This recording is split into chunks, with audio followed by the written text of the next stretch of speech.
সুপ্রিয় দর্শক মন্ডলী, কসকসা তাজা খবর। ইতিমধ্যে খবর হয়েছে বাংলাদেশ টি-20 স্কোয়াড ঘোষণা করা হয়েছে। তবে এখানে সব থেকে বড় খবর হলো যে আমাদের বাংলাদেশ টিম ওরফে আমাদের মায়ের দোয়া টিমে হারিকেন ও মোমবাতি জ্বালিয়েও মেহেদী হাসান, মিরাজ ও সাইফুদ্দিনকে খুঁজে পাওয়া যাচ্ছে না।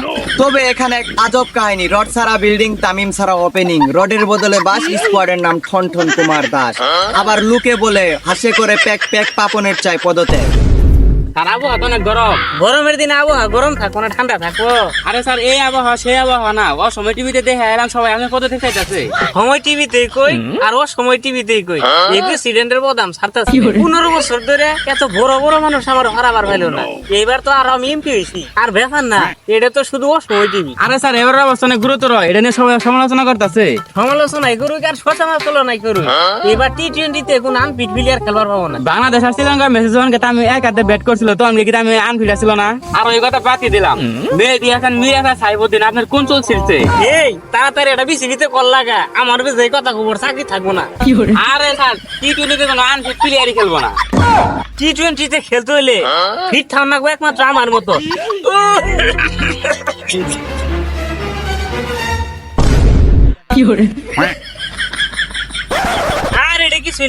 সকালবেলা 10 খারো সুদ খেতে ভুলে গেছিলাম তো।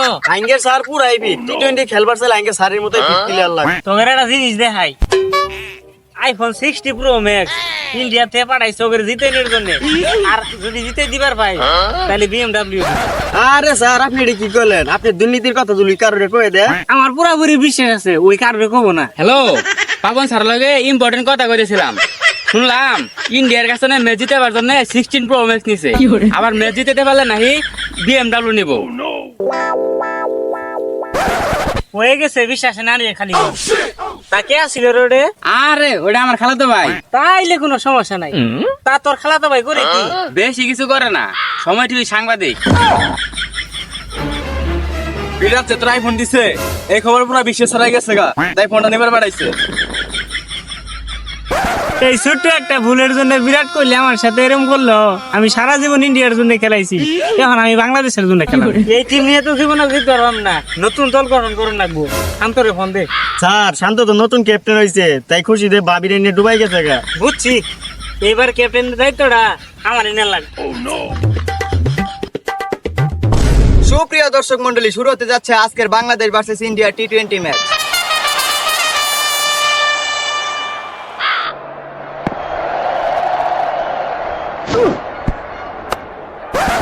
সুপ্রিয় দর্শক মন্ডলী, আমার সাথে আছে বাংলাদেশ ওরফে মায়ের দোয়া টিম। তারা এতই ভালো খেলে তারা একটি ম্যাচও জিততে পারে না। পূর্বপুরুষদের থেকে জানা গেছে তাদের টিমের নাম ছিল রয়্যাল বেঙ্গল টাইগার। বর্তমানে তারা এতই ভালো খেলে যে ভালোবেসে তাদের টিমের নাম দিয়েছে মায়ের দোয়া টিম। সো আমার অপর পাশে আছে পৃথিবীর সেই কুখ্যাত বিখ্যাত টিম, যারা 10টি ম্যাচ জিতার পরে ফাইনাল একটি ম্যাচ জিততে পারে না। সেই টিমের নামই হচ্ছে ইন্ডিয়া। তো সুপ্রিয় দর্শক বন্ধু, শুরু হতে যাচ্ছে টস। দেখা যাক কোন দল আগে ব্যাটিং পায় কিংবা কোন দল আগে ফিল্ডিং পায়। তো আমি এবার ডেকে নিচ্ছি নাজমুল হাসান শান্ত এবং রোহিত শর্মাকে।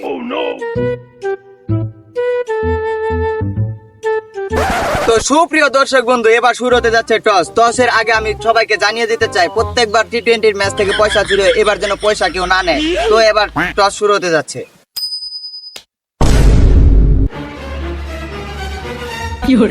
তো নিয়ম অনুসারে টস জিতছে ইন্ডিয়া। তো ইন্ডিয়া কনগ্রেচুলেশন। ইন্ডিয়া টস জিতলো কেমনে? কে আছে কি নিউটনের দ্বিতীয় সূত্র জানিস না? জানি, 100 এমএ। তাইলে টস ইন্ডিয়াই জিতছে। তো কনগ্রেচুলেশন ইন্ডিয়া। কিন্তু স্যার আমরা তো ব্যাটিং নিম না। রোহিত শর্মা খুব দয়ালু, তাই বাংলাদেশ ওরফে মায়ের দোয়া টিমকে টসে জিতিয়ে দিয়েছে এবং তাদেরকে ব্যাটিং দিয়েছে। তো কনগ্রেচুলেশন বাংলাদেশ। তো আপনারা খেলাটা উপভোগ করতে থাকেন। সুপ্রিয় দর্শক বন্ধু, শুরু হতে যাচ্ছে বাংলাদেশ ভার্সেস ইন্ডিয়া টি-20 ম্যাচ। যেহেতু বাংলাদেশ টসে জিতেছে, সেহেতু বাংলাদেশ হতে নাজমুল হাসান শান্ত এবং ঠনঠন কুমার দাস ব্যাটিং নামতে যাচ্ছে এবং অপর পাশ থেকে বোলিং করতে যাচ্ছে ইন্ডিয়ার সেই বিখ্যাত কুখ্যাত বোলিং বুমরা। এখন আমরা চলে যাব খেলার মাঠে। তো আমরা খেলার মাঠে চলে এলাম। এদিকে ওপেনিং ব্যাটসম্যান নেমেছে নাজমুল হাসান শান্ত এবং অপরদিকে নেমেছে ঠনঠন কুমার দাস। বুমরা বল হাতে এগিয়ে, ও কি বল, প্রথম বলে মিস হয়ে গেল। অপরদিকে ঠনঠন কুমার দাস এমন ভাবে রান নেওয়ার জন্য ফাল পারতেছিল যেন বা সে নতুন বউ রেখে আসছে। এই কি নাজমুল হাসান শান্ত ঠনঠন কুমার দাসকে রান নিয়ে দিয়েছে। দেখি ঠনঠন কুমার দাস প্রতিবারের মতো, ও কি প্রতিবারের মতো ঠনঠন কুমার দাস প্রথম বলে আউট এবং ইন্ডিয়ার উত্তেজনা। আম্পায়ারের হাত উঁচা হয়ে গেল এবং ইন্ডিয়ার দর্শকদের উত্তেজনা। দেখি পাপন স্যার কাকে নামায়। পাপন স্যার মাহমুদুল্লাহ রিয়াদকে নামিয়ে দিয়েছিল, কিন্তু মাহমুদুল্লাহ রিয়াদ প্রথম বলে আউট এবং সাথে সাথে আম্পায়ার হাত উঁচা হয়ে গেছে। মাহমুদুল্লাহ রিয়াদ তোমার কাছ থেকে এটা আশা করিনি। এ কি শোরুম সাকিব আল হাসান কোথা থেকে নামলো? শোরুম সাকিব আল হাসান এ কি তুই মারছে ক্লিয়ার। শোরুম সাকিবের এত পাওয়ার কোথা থেকে আসে? সাথে সাথে আম্পায়ার হাত উঁচা গেল এবং দর্শকদের উত্তেজনা ফিরিয়ে আনলো শোরুম সাকিব। দ্বিতীয় বল মিস, তৃতীয় বলে আবার 4 শোরুম সাকিব। এ কি খেলা দেখালো, পুরা জ্বর তুলে দিয়েছে দর্শকদের টান টান উত্তেজনার মধ্যে। দেখি শোরুম সাকিব পরের বলটা কি করে। এ কি শোরুম সাকিবের বোনাস দেখা যাক কি হয়। কি শুরু মতবদন করা লাগবো? আমি হানি কি আমার সন্দেহ ঠিক আছিল। শোরুম উদ্বোধনের জন্য ফোন দিয়েছে এবং ক্লিয়ার আউট। সাথে সাথে আম্পায়ার হাত উঁচা হয়ে গেল এবং নাজমুল হাসান শান্ত তুইলা মারলো। Clear out. Najmul Hasan Shanto out হওয়ার সাথে সাথে 9 উইকেট পড়ে গেল এবং আম্পায়ার হাত উঁচা হয়ে গেল। হ্যালো এন্ডি কই তুই? জিলে নামাই দিছে, এটা লাস্টিং করলো না, মানে ব্যাট পিট আবার পাইলো না, সব আউট। তাড়াতাড়ি আয় তুই, তাই তোরে সারা বাংলাদেশ ম্যাচও চল, তাড়াতাড়ি আয়।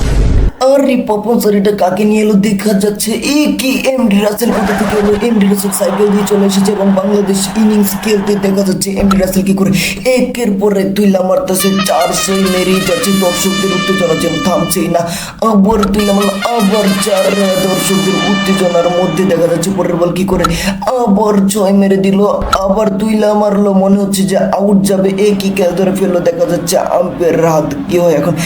এই কি রোহিত শর্মার বা বাইরে থাকার কারণে আম্পায়ার হাত উঁচা হয়ে গেল এবং 6 দিয়ে দিয়েছে। বাংলাদেশের উত্তেজনা যেন থামছেই না। দেখি এই কি পরের বলে রাসেল আউট হয়ে গেল এবং 150 রানের টার্গেট দিয়ে বাংলাদেশের প্রথম ইনিংস শেষ হয়ে গেল।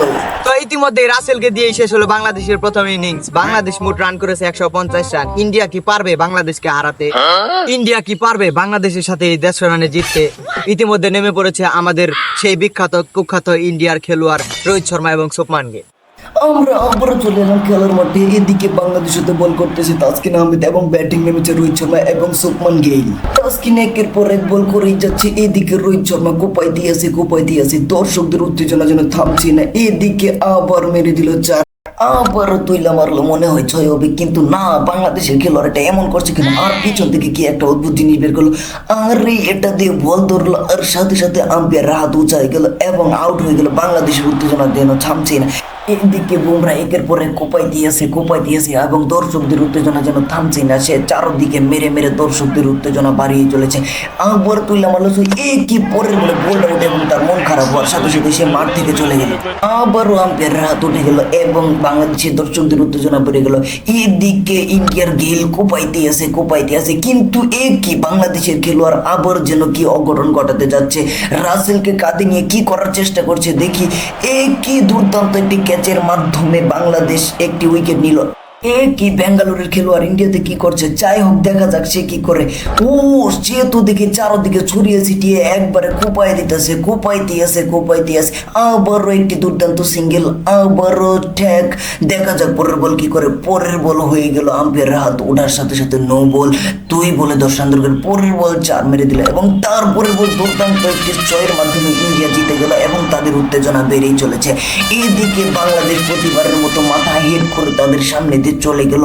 তো এটা কোনো নতুন কথা না, বাংলাদেশ ইন্ডিয়ার কাছে হারবে। এখন আমাদের পুরস্কার দেওয়ার পালা। কেজিএফ থেকে ওঠানো স্বর্ণ দিয়ে বাঁধানো 35,000 কোটি টাকা দামের কাপ ইন্ডিয়ার হাতে তুলে দেওয়া হলো এবং ইন্ডিয়া প্রতিবারের মতো বাংলাদেশের হাতে হারিকেন ধরিয়ে দিল।